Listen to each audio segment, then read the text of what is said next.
नमस्कार बंधू भगिनींनो, मित्रमैत्रिणींनो. Stress management या आपल्या कोर्सच्या चौथ्या भागामध्ये मी तुमचं मनापासून स्वागत करतो. या कोर्समधल्या सुरुवातीच्या 3 भागांमध्ये आपण ताण म्हणजे नेमका काय हे समजून घेतलं. ताणाचे सिम्पटम्स कुठले असतात हे आपण लक्षात घेतलं. आणि यासोबतच ताण आपल्या मनावर जेव्हा वाढायला लागतो तेव्हा त्याच्या स्टेजेस कुठले आहेत ह्या देखील आपण अभ्यासल्या. या स्टेजेस समजून आपण यासाठी घेतल्या की या स्टेजेसनं आपल्याला जायचं नाही आहे आणि म्हणून सुरुवातीच्याच स्टेजेसमध्ये जेव्हा आपल्या हे लक्षात यायला लागतं की नेमका आपल्यावर ताण आलेला आहे, या ताणाचं नियोजन आपल्याला करायचं आहे, ही मनस्थिती आपली तयार झाल्यानंतर आपण या चौथ्या भागाकडे वळूयात. या चौथ्या भागामध्ये मी आपणासोबत चर्चा करणार आहे 5 महत्त्वाच्या स्टेप्स ज्या सुरुवातीला आपल्याला घ्यायच्या आहेत एक स्ट्रेसलेस जीवन जगण्यासाठी. ह्या स्टेप्स ज्याच्या मनावर ताण आहे त्याच्यासाठी उपयोगाच्या आहेत असं नाही, तर सामान्यतः आपलं जीवन आनंदाच्या दिशेनं जगत असताना किंवा जीवनामध्ये आनंद मिळवायचा असेल, सुखी जीवन आपल्याला जगायचं असेल तर या 5 स्टेप्स अतिशय महत्त्वाच्या ठरतात. ज्याच्या मनावर ताण आहे किंबहुना ताणामुळे ज्याचं शरीर स्वास्थ्य आणि मनस्वास्थ्य बिघडायला लागलेलं आहे त्याच्यासाठी तर या 5 स्टेप्स अतिशय आवश्यक आहेत. पण अन्य व्यक्तींकरिता देखील ह्या 5 स्टेप्स सुरुवातीला करणं गरजेचं आहे, ज्याच्या माध्यमातून आपण आपल्या जीवनामध्ये ताण आला असेल तर तो कमी करू शकू, त्याचं व्यवस्थापन करू शकू आणि एक चांगलं आनंदी आयुष्य जगण्यासाठी तयार होऊ. हे करताना एक महत्त्वाची गोष्ट आपल्याला ही बघायची आहे की ताणाचं व्यवस्थापन करताना आपल्याला बदल कुठे करायचा आहे. तो आपल्या विचारसरणीमध्ये करायचा आहे, तो आपल्या वागणुकीमध्ये करायचा आहे, तो आपल्या स्वभावामध्ये करायचा आहे आणि यासोबतच आपली जी दिनचर्या आहे त्याच्यामध्ये देखील काही बदल करणं गरजेचं आहे. आणि म्हणून या कोर्समध्ये आपण वेगवेगळ्या टप्प्यावर वेगवेगळ्या स्टेप्स शिकणार आहोत की ज्या सगळ्या स्टेप्स अनुसरून आपल्याला एक ताणमुक्त किंवा ताणविरहित जीवन जगता येईल. त्या ताणाला आपल्याला व्यवस्थापनाच्या दिशेनं नेता येईल आणि आपण अन्य लोकांना देखील आनंद देऊ शकू. चला तर मग या चौथ्या भागामध्ये आपण 5 महत्त्वाच्या स्टेप्स शिकणार आहोत. त्या स्टेप्स शिकण्याआधी एक फार छान वाक्य ग्रीक तत्ववेत्ता ॲरिस्टॉटलने म्हणलेलं होतं. तो असं म्हणाला, happiness is a state of activity. आनंद जर जीवनामध्ये मिळवायचा असेल तर तो कुठल्या ना कुठल्या ॲक्टिव्हिटीच्या माध्यमातूनच मिळू शकतो. लोळत पडून किंवा आरामशीर झोपून आपल्याला हॅपीनेस मिळू शकत नाही, आपल्याला आनंद मिळू शकत नाही. आपल्याला जर खरा आनंद मिळवायचा असेल तर आपल्याला कुठली ना कुठली ॲक्टिव्हिटी करणं गरजेचं आहे. इन अदर वर्ड्स, दुसऱ्या शब्दांमध्ये जर सांगायचं असेल तर whether we are seeking life long satisfaction, आयुष्यभराचं सॅटिस्फॅक्शन, आयुष्यभराचं समाधान जर आपल्याला मिळवायचं असेल तरी देखील, किंवा or a few moments of good cheer, काही क्षण आनंदाचे जर आपल्याला मिळवायचे असतील तर ते करताना देखील आपल्याला दोन्हीही परिस्थितीमध्ये ॲक्टिव्हिटी करणं गरजेचं आहे. ॲरिस्टॉटल म्हणतो, you have got to move forward. आपल्याला आपलं जीवन पुढे न्यायचं आहे, आपल्याला आपलं जीवन विकसित करायचं आहे, आपल्याला आपल्या जीवनाचा विकास करायचा आहे. ज्या ठिकाणी ते सध्या आहे तिथून त्याला पुढे न्यायचं आहे. फार छान ॲरिस्टॉटलचं सांगणं आहे की कुठल्या ना कुठल्या ॲक्टिव्हिटीमध्ये आपल्याला गुंतायचं आहे, कुठल्या ना कुठल्या ॲक्टिव्हिटीमध्ये आपल्याला सहभागी व्हायचं आहे, आपलं जीवन वाहतं ठेवायचं आहे. मग प्रत्येक वेळी ती फिजिकल ॲक्टिव्हिटीच असेल असं नाही, ती मेंटल ॲक्टिव्हिटी पण राहू शकते, ती मानसिक स्थिती पण राहू शकते. पण तो बदल करणे, कालच्या माझ्या दिवसापेक्षा माझा आजचा दिवस कसा चांगला होईल, कालच्या माझ्या दिवसापेक्षा माझा आजचा दिवसामध्ये मी किती चांगल्या पद्धतीनं माझं जीवन जगू शकेल, हा विचार मला प्रवृत्त करतो ॲरिस्टॉटलचं हे म्हणणं ऐकण्यासाठी. आणि म्हणून आपल्याला 5 स्टेप ज्या आपण पाहतोय, to take a sunny disposition, उजळणाऱ्या सूर्यप्रकाशासारखं लख असं जीवन जर प्राप्त करायचं असेल की ज्या जीवनामधून प्रत्येकाला प्रेरणा मिळेल, ज्या जीवनामधून प्रत्येकाला आनंद मिळेल. जसा सूर्यप्रकाश आनंद देतो, जसा सूर्यप्रकाश आपल्याला एनर्जी देतो, जसा सूर्यप्रकाश आपल्याला उत्साह देतो, तसं आपलं व्यक्तिमत्व जर करायचं असेल, मग ते ताण आलेलं व्यक्तिमत्व असेल किंवा ताण नसणारं व्यक्तिमत्व असेल, पण आपलं व्यक्तिमत्व जर अशा पद्धतीने आकर्षक बनवायचं असेल, तर या 5 स्टेप्स घेणं, या 5 स्टेप्स फॉलो करणं अतिशय आवश्यक आहे. पहिली स्टेप आपण बघू, व्हॅल्यू युअर रिलेशनशिप्स. आपण माणूस म्हणून या समाजामध्ये जगतो आणि त्यामुळे आपण सामाजिक दृष्टिकोनातून आपल्या ज्या रिलेशनशिप्स असतात त्याच्यामुळेच आपलं माणूस पण सिद्ध होतं. आणि म्हणून आपल्याला आपल्या रिलेशनशिपची, आपल्याला आपल्या नात्यांची, मग ती नाती आपल्या नातलगांमधली असली किंवा मैत्रीची असली, कुठलीही नाती असेल, त्या नात्यांची व्हॅल्यू आपल्याला करता आली पाहिजे. त्या नात्यांची किंमत आपल्याला करता आली पाहिजे. ते नाते जपण्यासाठी आपल्याला प्रयत्न करता आले पाहिजे. Relations are to be developed with great efforts and maintained with doubling the efforts. एखादं नातं तयार करण्यासाठी तर एफर्ट्स लागतातच. एखादं नातं तयार करण्यासाठी प्रचंड मेहनत लागते. पण ते नातं जपायचं जर असेल ना, तर त्यापेक्षा जास्त परिश्रम करावे लागतात. नातं निर्माण करण्यासाठी परिश्रम तर केले जातातच, करावे लागतातच, पण नातं जपायचं असेल, ते टिकवायचं असेल आणि ते कायमस्वरूपी आपल्या आयुष्यामध्ये आपल्याला सपोर्ट म्हणून हवं असेल, तर आपल्याला त्यासाठी जास्त परिश्रम करावे लागतात. त्यामुळे नात्याची किंमत समजून घेणे आणि ती नाती टिकवण्यासाठी म्हणून परिश्रम करणे, त्यासाठी म्हणून आपल्या स्वभावामध्ये आवश्यक तो बदल करणे आणि मग अशा पद्धतीने नाती टिकवणे हा एक फार महत्त्वाचा भाग असतो. The highest level of happiness is found with the most stable, longest and most contented relationships. उच्च कोटीचा आनंद जर आपल्याला आयुष्यामध्ये हवा असेल, ताणापासून मुक्तता हवी असेल, तर आपल्याला तो कुठून मिळू शकतो? तो आपल्याला मोस्ट स्टेबल, म्हणजे असं नातं जे घट्ट आहे. दुसरं लॉंगेस्ट आहे, खूप काळपर्यंत टिकलेलं आहे. आणि मोस्ट कंटेंटेड, समाधान देणारं नातं असेल, तर त्यामधून जो आनंद मिळतो ना, तो अतिशय उच्च कोटीचा आनंद असतो. मग ते कधी मैत्रीचं नातं असतं, कधी ते भावा बहिणींचं नातं असतं. अशा पद्धतीने नातं आपल्याला डेव्हलप करता आलं पाहिजे. अशा पद्धतीने नात्याची किंमत आपल्याला करता आली पाहिजे की ज्या नात्याचा आधार हा आपल्याला आपलं जीवन जगण्यासाठी अत्यंत उपयुक्त असा राहतो. कारण आपल्याला एकटं राहता येत नाही. आपण सोशल बीइंग आहोत. आपण समाज व्यवस्थेमध्ये वावरणारे प्राणी आहोत किंवा मानव जमात आहोत. आणि त्यामुळे आपल्याला नाती टिकवावी लागतात आणि ती टिकवण्यासाठी मग परिश्रम करावे लागतात. पण ते परिश्रम केल्यानंतर जे नातं तयार होतं, परिश्रमाच्या नंतर जे नातं टिकतं आणि जे अनंत काळापर्यंत आपल्यासोबत राहतं, अशा नात्याचा सोबत असण्यानं आपल्याला अत्युच्च कोटीचा आनंद मिळू शकतो. आणि म्हणून ताणविरहित जीवन जगण्यासाठी म्हणून आपल्याला आपल्या रिलेशनशिप्सची किंमत करता आली पाहिजे. उदाहरणादाखल आपल्या मित्रांचा एखादा समूह असतो, त्यामध्ये काही नाती आपण टिकवलेली असतात. बघा, त्या नात्यांसोबत वावरत असताना कुठलाही आडपडदा नसतो, कुठलेही वेगवेगळे संदर्भ त्याच्यामध्ये येत नाहीत, कुठलीही देवाणघेवाण त्याच्यामध्ये नसते. निखळ मैत्री, ज्याच्यामध्ये एकमेकांबद्दलचा उच्च कोटीचा स्नेह, एकमेकांबद्दलची उच्च कोटीची काळजी आणि एकमेकांबद्दल उच्च कोटीचा सहानुभूती आणि संवेदनांचा भाव, हे ज्या नात्यांमध्ये असतं ना, ती नाती आपल्याला नेहमी सपोर्टच करतात.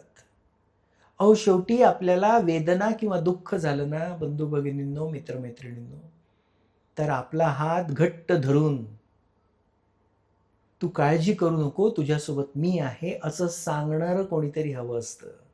आणि असंच आपल्याला देखील आपल्या एखाद्या नात्यामध्ये सांगता यायला हवं. असं नातं जर सोबत असेल ना, तर त्याची किंमत केल्या जाऊ शकत नाही, कारण ते अमूल्य असतं.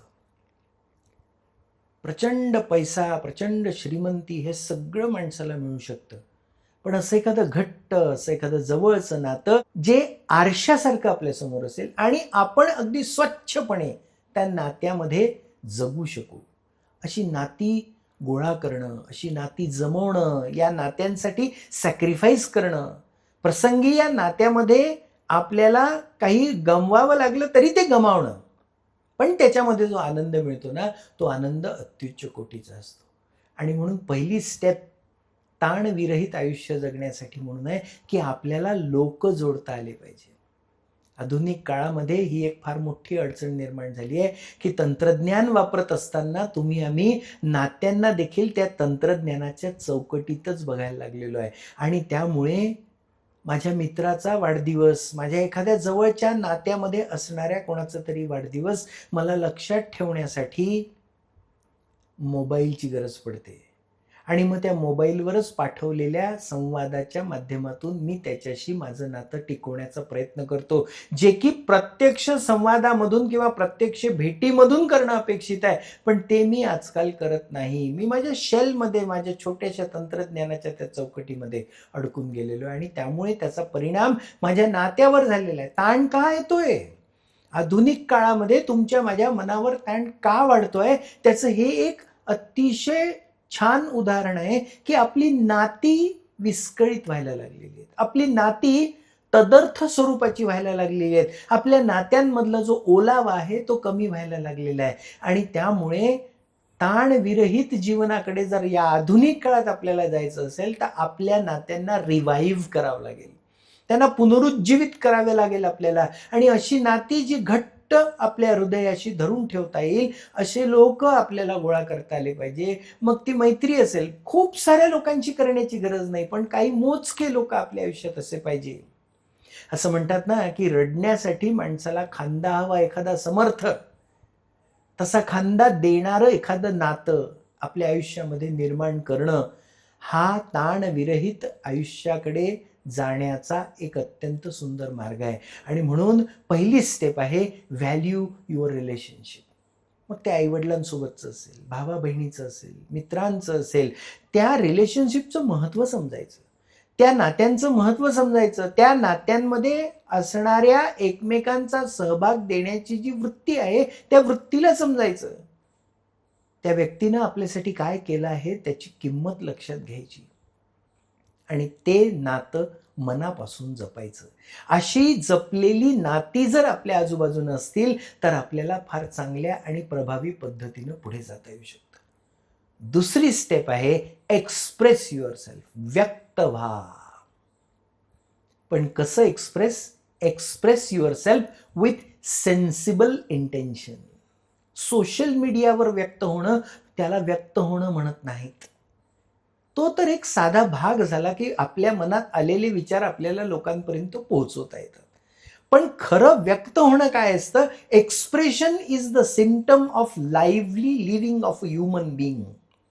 एखाद्या माणसाच्या जिवंत असण्याचं आणि उत्साहानं जिवंत असण्याचं द्योतक म्हणजे काय? तर त्याच्यामध्ये असणारं एक्सप्रेशन, तो व्यक्त होणं जे त्याचं आहे, आपलं मन मोकळं करणं जे आहे, आपल्या मनातले विचार समोर मांडणं आहे, आपल्या मनातल्या मनात कुढत न राहता, आपल्या मनामध्ये आपल्या मनातले विचार दाबून न ठेवता त्यांना व्यक्त करणं, हे जो करू शकतो ना त्या व्यक्तीच्या आयुष्यामध्ये ताण कमी येतो किंवा त्याला ताणाचं व्यवस्थापन करता येतं. तो पहिला मुद्दा या मुद्द्याशी निगडीत आहे.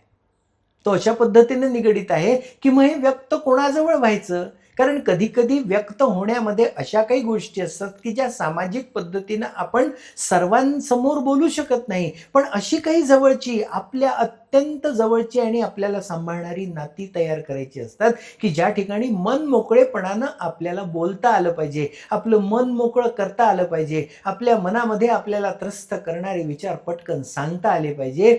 आणि असल्या नात्यांमधून मग आपल्याला एक चांगला मार्ग जीवनाकडे बघण्याचा मिळू शकतो. अशी नाती तयार करणे. नंबर 2, त्या नात्यांजवळ एक्सप्रेस करणे, आपल्या मनातला विचार बाहेर काढणे. एका भागामध्ये आपण प्रेशर कुकरची थिअरी पाहिलेली आहे. ती प्रेशर कुकरची थिअरी इथे लागू पडते की आपल्या मनातले विचार जर साचून राहिले आणि ते जर व्यक्त झाले नाही तर त्याचा स्फोट होतो एखाद दिवशी. आणि म्हणून आपलं मन अगदी आरशाप्रमाणे स्वच्छ व्यक्त ज्या व्यक्तीजवळ करता येतं ते आपण केलं पाहिजे. Expression leads us to the strongest bond of relationship. व्यक्त होणं, एक्सप्रेशन ज्याला म्हणतात ना, ते आपल्याला चांगल्या रिलेशनशिपचा बॉन्ड घट्ट करण्यासाठी मदत केली जाते. कुठलंही नातं जर टिकवायचं असेल तर त्याच्यामध्ये एक्सप्रेशन पाहिजे, त्याच्यामध्ये व्यक्त होणं पाहिजे आणि ते व्यक्त होणं पारदर्शी पद्धतीनं असलं पाहिजे. त्यामुळे रूल्स तोडा. कसं बोलायचं, कसं बोलू, काय बोलू, मला काय म्हणतील. आपण लोकांचा विचार करत जगत राहतो, पण आपल्याला जर खरंच काहीतरी सांगायचं असेल किंवा मनापासून बोलायचं असेल तर बिनधास्तपणे बोला. शांत राहिलं पाहिजे, जास्त बोलायला नको. हे जे रूल्स लावलेले आहेत ना, ते रूल्स तोडून टाकूयात आपण. आपल्याला ताण व्यवस्थापन करायचं आणि त्यासाठी म्हणून जर ताण आला असेल तर मात्र मुद्दाम हे एक्सप्रेशन आलंच पाहिजे, कारण या एक्सप्रेशनच्या माध्यमातून आपल्याला तो बॉन्ड स्ट्रॉंग करता येतो. बोलतच नाही हो आपण, अनेक वेळा बोलत नाही. आपल्या घरच्या नात्यांमध्ये देखील आपण सांगत नाही. एखादा मुलगा असेल जो फ्रस्ट्रेशनमध्ये असेल किंवा तो ताणग्रस्त असेल, त्याला तो बोलतच नाही, त्याने कधी व्यक्तच केलं नसतं. केलंय का आपण व्यक्त? आपण आपल्या भारतीय परंपरांच्या एकंदर चौकटीमध्ये असं व्यक्त होणं अपेक्षित नसतं बरेच वेळा. आमच्या भावना समजून घ्या असं म्हणलं जातं. पण आता बदलला काळ आणि या बदलत्या काळामध्ये जितकं एक्सप्रेसिव्ह आपण राहू, जितकं आपण स्वतःला व्यक्त करू, तेवढं जास्त आपलं नातं घट्ट होणार आहे. आई, तू माझ्यासाठी किती करते, माझ्यासाठी तू किती परिश्रम करते, तू मला खूप आवडते आई, असं आपण आपल्या आईला सांगतो का हो? बाबा, संध्याकाळी तुम्ही थकून आलात, या घरासाठी तुम्ही किती करता, किती परिश्रम घेता. बाबा, तुम्ही आहात म्हणून मी शिक्षण घेऊ शकतो आहे, असं बोलतो का आपण?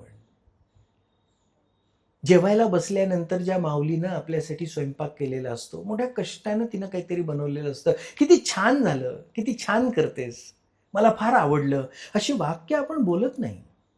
हे वाक्य बोलण्याची गरज आहे. Expression is must. कारण त्या एक्सप्रेशनने काय होतं की तो बॉन्ड तयार होतो. तू मला आवडतेस, माझ्यासाठी तू किती करतेस, खूप खूप धन्यवाद, थँक्यू सो मच. असले वाक्य आपल्याला बोलता यायला हवीत. आपण घरातल्या घरात असली वाक्य बोलत नाही. आपण घरातल्या घरात एकमेकांचं कौतुक करण्यासाठी किंवा एकमेकांबद्दल चांगल्या भावना व्यक्त करण्यासाठी आपण परिश्रम घेत नाही. आपण हे बदललं पाहिजे आणि एक्सप्रेशन जेवढं जास्त करता येईल तेवढं आपल्याला करता आलं पाहिजे. याचं कारण असं आहे की by expressing we become more transparent and clearer. एक्सप्रेशनमुळे आपण स्पष्टता येते आपल्या नात्यांमध्ये आणि आपण आपलं नातं स्वच्छ होतं. काहीही दडवून ठेवलेलं नाही, काहीही लपवून ठेवलेलं नाही. मनात जे आलं ते स्पष्टपणे मला सांगता यावं, असं एखादं नातं जर आपल्या आयुष्यात असेल ना, तर आपल्यासारखे भाग्यवान आपणच.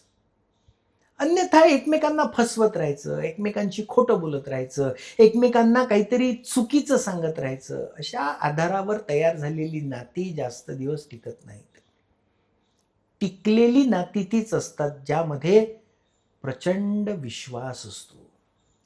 नाती तीच टिकतात ज्याच्यामध्ये क्लॅरिटी आहे, ज्याच्यामध्ये स्वच्छता आहे, ज्याच्यामध्ये प्रामाणिकपणा आहे आणि चांगला मनापासून केला गेलेला संवाद हा नेहमी प्रामाणिक नात्याकडेच आपल्याला नेतो.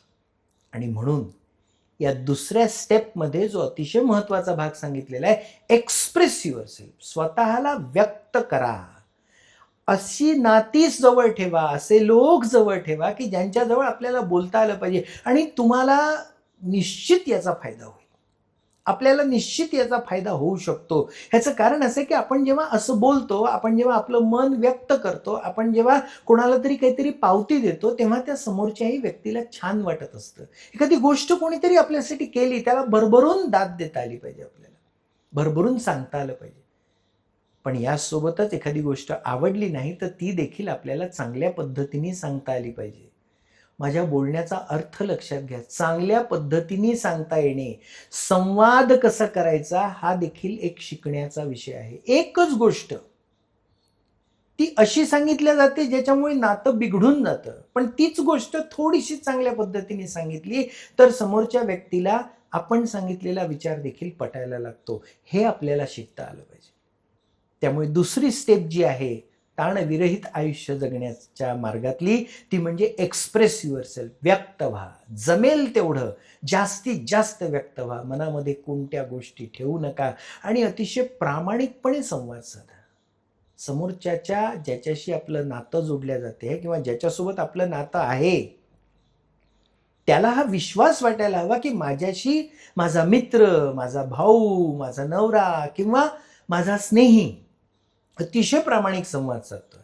ही प्रामाणिकता त्या शब्दांमध्ये, ही प्रामाणिकता त्या आवाजामध्ये, ही प्रामाणिकता त्या कृतीमध्ये आपल्याला निश्चित जर दाखवता आली, तर अतिशय घट्ट बॉन्ड आपले तयार होतील आणि मग ताणांना जागाच राहणार नाही किंवा ताण आले तरी ते पटकन दूर होतील. कारण अशा पद्धतीची नाती आणि त्या नात्यांसोबत होत असलेला संवाद आणि त्या नात्यांमध्ये आपण एक्सप्रेस करत असलेलं आपलं मन हा ताणमुक्तीचा किंवा ताणविरहित जीवन जगण्याचा एक फार सुकर मार्ग आहे. त्यामुळे दुसरी स्टेप आपण पाहिली की व्यक्त व्हा. मनातल्या मनात कुढू नका. मी कसं बोलू हा प्रश्नच पडायला नको. मन मोकळेपणानं आपल्याला आपलं मन समोरच्या समोर मांडता यायला हवं.